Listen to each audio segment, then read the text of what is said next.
So Space Freaks by Stronghold Games. So first off, this box is high quality. They have a very firm feel to it, and it's got that shiny glaze that everybody wants in a Kickstarter game. I do not believe this was a Kickstarter game, but Stronghold Games did a lot of emphasis on this cover art. They also did this very interesting color. This stands out on a shelf. It's something that you want to pull out. It's pink. It's unusual, so you're going to see it in your collection.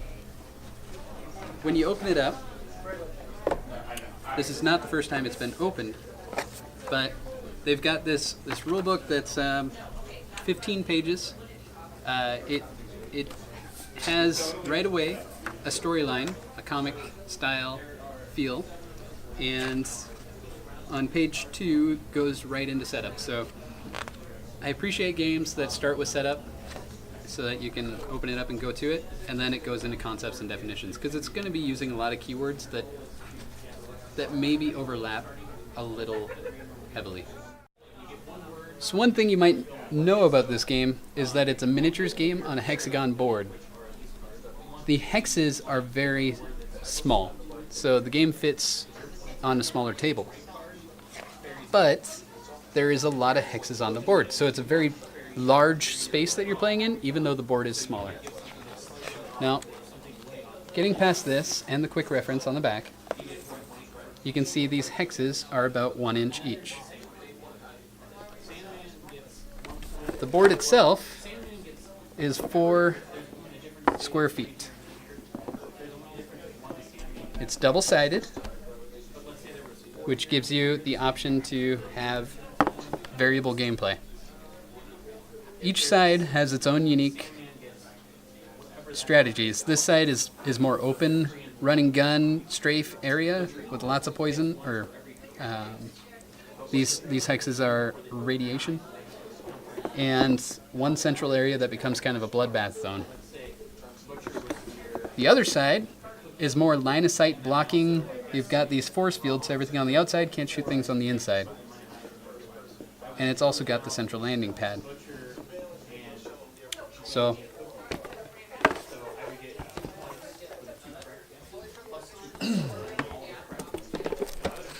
you then have 5 boards. One of them's for keeping track of your scoring, and it has the victory points. There are 4 player factions with interesting colors. You have green, purple, blue, and orange. All space colors. Purple is, I know.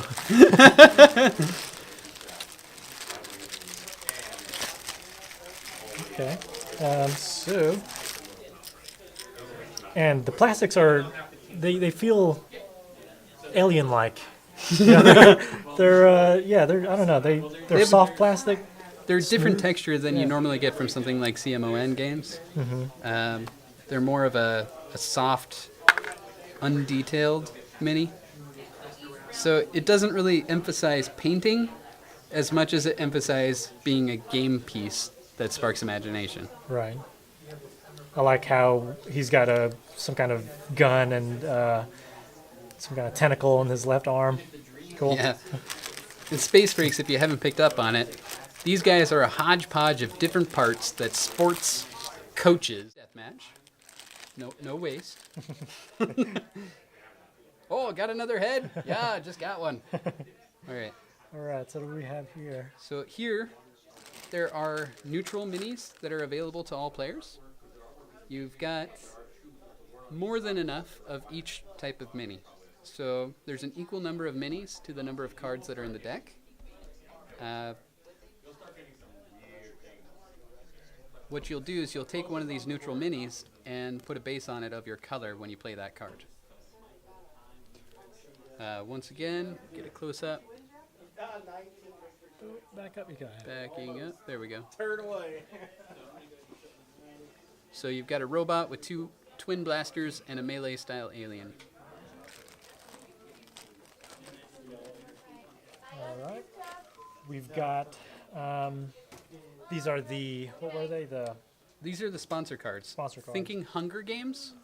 If you do something really cool, or you got the money for it, people are going to start sending you product. So the sponsor cards are those people that care about your sports team, that care about whatever, and they send you these things to help you out in the match. They're game changers. So we've got things like force field generators, zappers, field surgery where you can replace. Yeah, this is change one it, of the yeah. coolest parts about the game is being able to customize and adapt In game. Yeah. in game. Yeah, that was awesome. Antimatter detonator. I mean, that I used Suicide that. Was, bomb. Yeah, that was amazing. That's fun. Alien scythe. That was pretty cool too. Yes. There are several of those. So you got a variety of attacks, defenses, and mobility options Right. inside the sponsor cards. Yeah. This one, X-ray goggles, gain attack boost of +6, 6 range. And 6 range. I'm not sure what that symbol is, but anyways. That's the ability to penetrate rock Oh, yeah. or any obstacle that's in your way. Sudden mutation. Yeah. That's a 1-2 combo there. Yeah. So, a lot of cool cards there. What else do we have? We've got, I think these are the missions. Yes. Okay, so missions, they're kind of directional, like, Yeah. do something to the player to your left or to the right, or Yeah, they kind of give you a sub goal for every round of the game. There's 6 rounds in the game, and these missions, you get to play one of them on any round, right. and it just kind of gives you something to do so that you have a little bit of focus for that turn. Okay. Here are the different heads. Let you go through that. Okay. So the heads, very few of them are dealt out in any game. In fact, every player that starts with one gets one. They don't get to choose. And that head will have an initiative tracker which tells you your place in the turn order, and that never changes. And then it also just kind of gives you a permanent or per round boost. Options of extra health, redirecting damage, extra movement, avoiding radiation. So it's a wide range of asterisk style powers. So you've got 18 heads that come with the base game, and with the demo, they've sent out the 19th head, Nice. Prophecy. So Very cool. So here are the like round or I guess like turn events, sort of. Like yeah, the Arena Master event. Gotcha. So there's this character that's on everything. The Arena Master is immortal. He was a player, and he won a fight and said, Yeah. "Hey, whoever wins this fight gets to be immortal." They didn't tell him that they would just cut off his head and sew his head onto every new Arena Master from that point on. So you have this 2-headed alien who's very jaded. Yeah. So we've got Black Hole Generator. All freaks gain the move ability. Full moons. Place 2 additional Arena Master cards into play. So yeah, there's a lot of different effects that can happen at the beginning of each turn. Ooh, peace treaty. Yes. That's great art. I love when these happen. I feel like they add something special. Yeah, yeah, I wish they happened more. right. So those. They happen once per round alongside your mission plan. Here are, I think it came with It only came with a couple. Yeah, so need more cubes needed. Yeah. The aliens that was must have weird that abducted it. So here's an example of one player board. that's a really thick cardboard. That's good, nice stock. Yeah. So you got placement for your left arm, chest, right arm, feet, and then your head. And like you were saying earlier, there's room for more, like, I guess, abilities or Yeah. information. You could have had, you got pauldron space or superpower. There's a little bit more that could have been added as far as these Yeah. go. So maybe expansions? Yeah. And on the back side, here's the sort of backstory or flavor text to each faction. Although they're all Yeah. the same. When essentially. you read these backstories, you're led to believe that this is asymmetric. Like everybody's got their own strategy, everybody's got their own resources, but then you get into it and you open your pack and you realize that you have the same Yeah. customization capabilities as everybody else. So Yeah. it's really just a matter of colors. Yeah. Now, So, also on this, there's an up-down arrow on each one, which makes me allude. It alludes to there could have been plans for something else. but right. Huh. Strange. So, I don't know. So, well, is that all that's inside the box? Yes, you got Okay. 4 player boards, one 1-point tracker, and then you've got a variety of custom hexes. They're all hexagon lay-on things, but they just symbolize different things. Yeah. We did not go over the different freak components, though. This is probably the most exciting thing about the game. Oh, yeah. Is when you start out, we alluded at these 5 slots, you get it, you're assigned a head, but then you have 5 different body parts, 5 chests. Oh, sorry, you got 5 different chests, 5 legs, 5 left and right arms, Okay. and each of them is going to, you design your own freak with this mashup of body parts and stuff at the beginning of the game, and decide, kind of pre-designate how you're going to play for the game. Right. So you've got blasters, melee attackers, people that return fire when shot, people that block extra damage, Yeah. people that are just massive amounts of health, extra range. You've got some really cool options, and that's just really fun to be able to build and customize your own freak. Right. Yeah, I found that really enjoyable, actually. Like, that was The highlight, game. Yeah, the highlight for. the pre-turn. Ooh, or whatever. That was fun. All right, call it. So, I wish there was more customization yeah, throughout the rounds. right. Yeah, absolutely. Or, well, you do have 3, space freaks. I don't know if you could do something like 3 unique ones, but then again, it's too much to track, basically.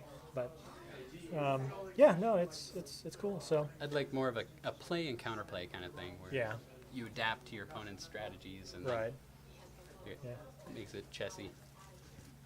So that's what's inside of the box. Space Freaks. Check it out and enjoy. Grow a tentacle.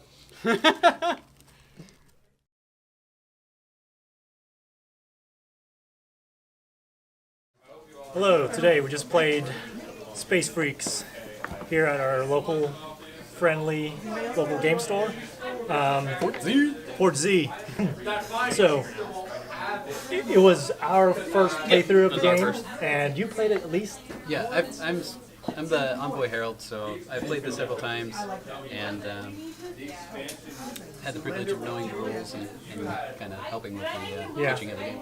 So, I guess, what were your first thoughts? I really liked the way that the randomness of the characters were set up. We didn't know other people's characters, so you couldn't really counter people before you knew what other people were playing. So I liked the fact that it was your person that you created, and then it just kind of situationally happened with the other players. Yeah. I like the beginning where you're creating your creature, and it's like just so open. It's fairly open-ended. Yeah.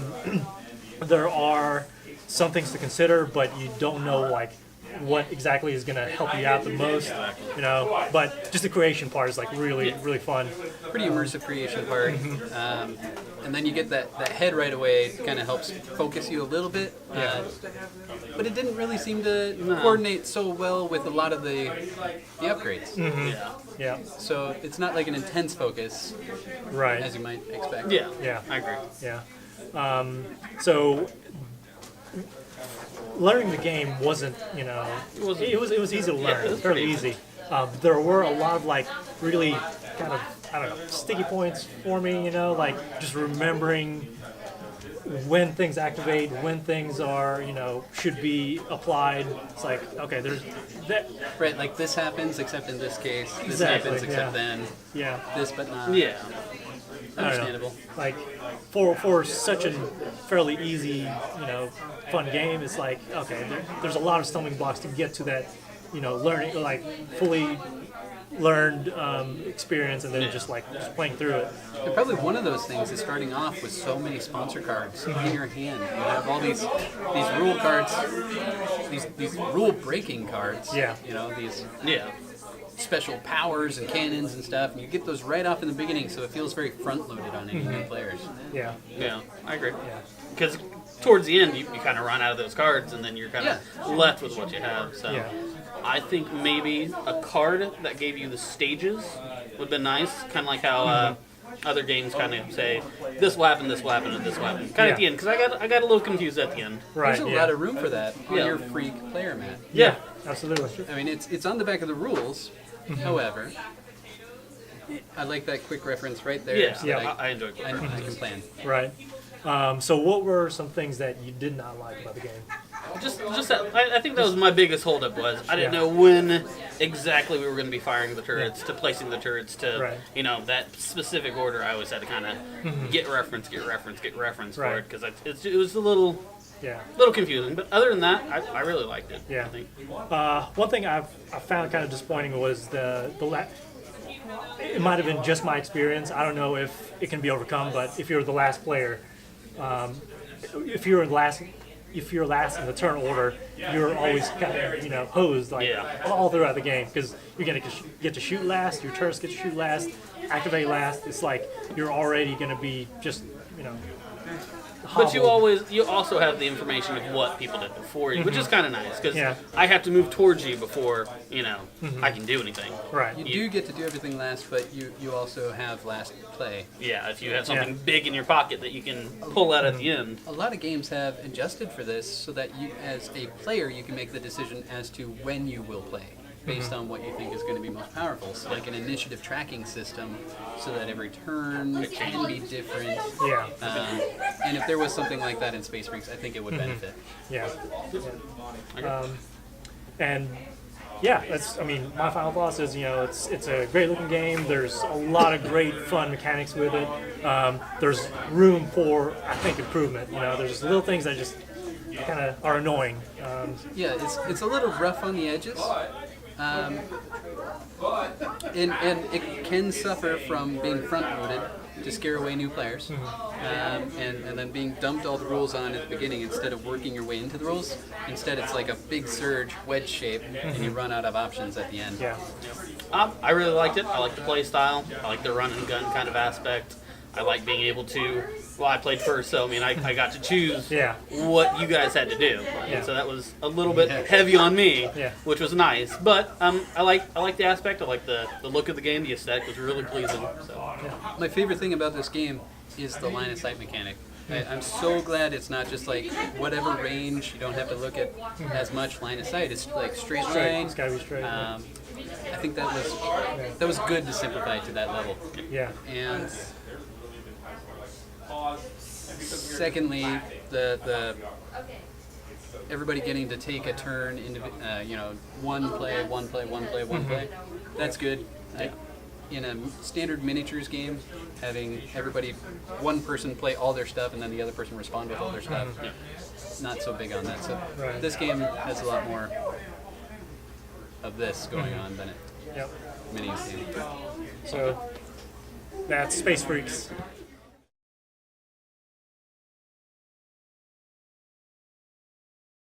All right, we're here at Ford C. We're demoing a game, Space Freaks. Should be coming out later this year, and it's a pretty intense little tactical game where everyone controls 3 different figures that they personally built, and it has a lot of interesting victory conditions that happen throughout the game, and it's pretty tactical with a little bit of crazy thrown in at the same time. Yeah, there's definitely a bit of randomness with the game. During the game, you pick up these not mission cards, but cards, power cards, and some of them will range from putting a wormhole on the field to giving you a little bit of extra movement to a rocket launcher that shoots 12 spaces across the map, which they're fun, but it is random. But there are some tactics to the game, and you can try to plan around some of the randomness, but it is still relies on some of those card draws. Which is sometimes pretty nice to have a little bit something fresh come out. I don't know if you've seen this one we have. There's a repulsor gun that you can also do that will actually will hurl a freak as far as they will go until they hit a mountain. Mm-hmm. Yeah, it can be really fun. I actually picked it up in my last turn. Oh, I didn't know if before. you saw that. I've been wanting to play that one just to see what would happen. Now imagine getting a bunch of them in a line and just going to town on them. And there's some neat terrain tactics because there's like radiation pools that deal damage, and then every round a new mission or new what do you call those cards? Sponsor cards or arena master. Arena master cards come out that change the environment. Like it will adapt it to where no one can deal damage, or you get damage if you move. It's fascinating the round-around tactics that those bring into the game. It lets you adapt to that because it's the first thing that happens. So a lot of times you can adapt your mission to that because every turn you get to play a mission card to start. You can only play one mission card a whole round. And you can adapt that mission card based on what the Arena Master card would be. So it lets you be very tactical even in the randomness of the game. So, and it lets you carve out a niche. One thing I really like about the game is the fact that when I play, it just seems like there's a few good options. Like there's not just one straightforward tactic. There's a couple of good options to be able to pull off. And you don't know which one will work depending on what your other people, their tactics happen. So. See, I actually disagree a little bit. I think the options are fairly limited. You look at the board and you go, how can I score this turn? And usually you have one or two ways to score. You have options of all the different things you can do, but if you're wasting your time not scoring, you're just wasting time. Okay. So, yeah. Was this your first playthrough? This was my first playthrough. Yeah. And your demo. How many times have you demoed it? This is the first time I've officially demoed it. I've played it with 2 4-player groups and 1 2-player group. Okay. I find that it actually plays better with 4 players. A little bit more synergy and chaos in there. 3 is fine. 2 was almost brutal. It was good, but it was just brutal and long. So I will say that when we initially played it 3 players, I was worried about the one player who was in between me and another player getting teamed up on, and the game didn't play out like that at all. It definitely wasn't worth just going after the one player the entire time. So I know there's a lot of games, battle games like this, where you have that third person getting ganged up on, and I don't think it will happen that often in this type of game at all. Well, I mean, honestly, she's closer to 2 enemy bases than you 2 were. So that's kind of the last victory condition is you put your freak in the home zone, which is right next to their home base, and they get 2 points at the end. So it gives her the chance. She's more in scoring range for that extra 2 points right there. And your characters mostly have a lot of movement since you get to build your freaks at the beginning of the game, so you can decide if you're going to go heavy on the defense, what special abilities you want, heavy on armor, heavy on damage, heavy on movement. And knowing that those tactics, you get to build those tactics from the ground up works well, because in the game that we played, I had Hive Mind as my main power, which allowed me to shift 3 damage onto another character, so I went high damage or high health for my aliens, which really worked out the entire game. So I was able to. It was a good synergy. I hadn't seen that played yet. That was a very good synergy. And having the retaliation on top of that also was a nice touch. Yeah. How does the theme fit into it? So the theme with the Space Freaks is that at the beginning of the game you have cards for the chest, your legs, your left and right arm, and then everyone gets a head dealt with initially, and you just sort of build your character from that. But the different body parts do very different things, and so you're sort of creating this Frankenstein's monster that's going out and battling. So the theme works really, really well. Yeah, definitely. And I like I don't think it's got a lot of thematic elements throughout the game, but it's more of it's an arena battle to the death kind of such. And that's all it needs to be. In one of the reviews I did with someone else, they said that there could have been 3 less things in this game and it still would have been a good game. One of the things I would say that I don't know if this is how the game's meant to be played since I just went through the demo, but Kevin gave us each a head to start the game, which sort of shifts your tactics dependingly. But being able to draft that, like giving each person 3 heads and letting them choose one of those 3 heads, would be, I think, a more interesting way to go about doing that head selection to start off, which might be in the game, it might not, I don't know. It's random, but I mean, it's not a bad variant, honestly. It really isn't, because then you'll be able to do a little bit of drafting there. But I think for the first game, it should be given out randomly. But then drafting, once you get more akin to the actual gameplay and how the synergies work and how the movement works and all the other elements. So the game that I first thought compared this to in my mind was Adrenaline, because it's got the first-person shooter vibe a little bit. I like it because it's more simple than Adrenaline, and there's not as much to work through or chew through rules-wise with the game as the game Adrenaline. So if you like Adrenaline, I think you would like this. It's a little bit more random, but there's less to deal with. It's more streamlined, definitely. I just want to point out something we haven't said yet, which is the beautiful pink box Yes. this thing has here. I like the ridiculousness of the artwork and the fact that like putting the Frankenstein's monster, what you said, is so gross and awesome at the same time. It's kind of got that very neat art style to it, and that's one thing I really do like about the game that I was drawn to immediately is how much love was put into it. Honestly, with the cards and the art style to it. So that's one of the big pluses I like about it. And one thing for me, a game can be as good as those rules are. But if you don't have the art backing to it, sometimes it kind of falls flat because you don't have something pretty to look at. And it's really a big part. Well, you had me to look at. That's true. You were very great. Thank you. Well, that's Kevin. This is Brett, and we just played Space Freaks. Sounds good. Thanks. Don't do that again. Do the Star Trek.